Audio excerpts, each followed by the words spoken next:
Let's count down to compressions and get... Okay, so now that we're done with child BLS, any questions from anybody about that portion?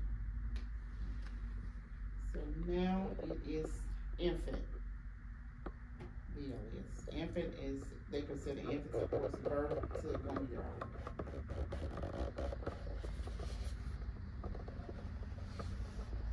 Rescuing an infant can feel completely different from rescuing an adult, but the principles of CPR for infants who are younger than 1 year old are essentially the same as for adults.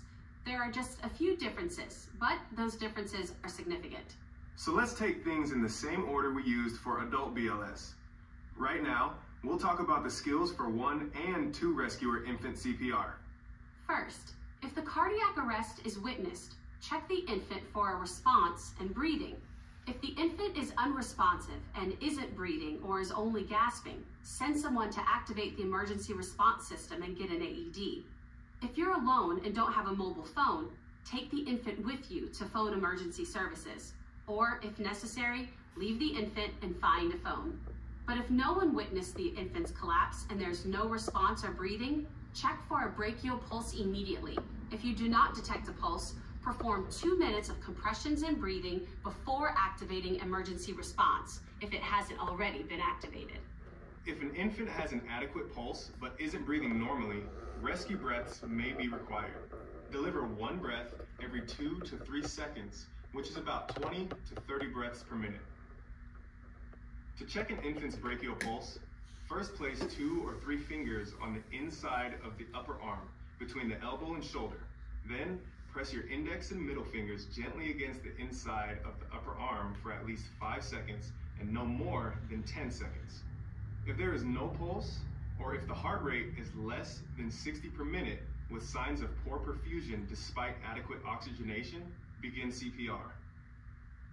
To begin CPR, there are 2 options for hand and finger placement when performing compressions on an infant. The first technique is to place the tips of your 2 fingers on the sternum or breastbone in the center of the infant's chest just below the nipple line, but be careful not to press on the bottom of the breastbone.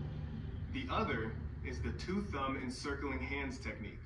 Place both thumbs side by side in the center of the infant's chest on the lower half of the breastbone. In very small infants, your thumbs may overlap. Don't apply any pressure on the tip of the breastbone. Now, encircle the infant's chest and support the back with the fingers of both of your hands. In this position, both thumbs will be used to depress the breastbone.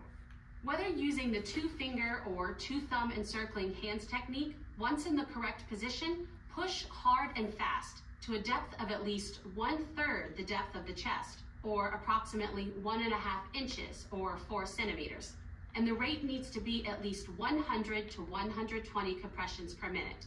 After each compression, allow the chest to recoil completely. As we get ready to practice infant chest compressions, remember these key points. Deliver compressions at the rate of 100 to 120 per minute. Make sure the depth of the compressions is at least 1/3 the depth of the chest, or approximately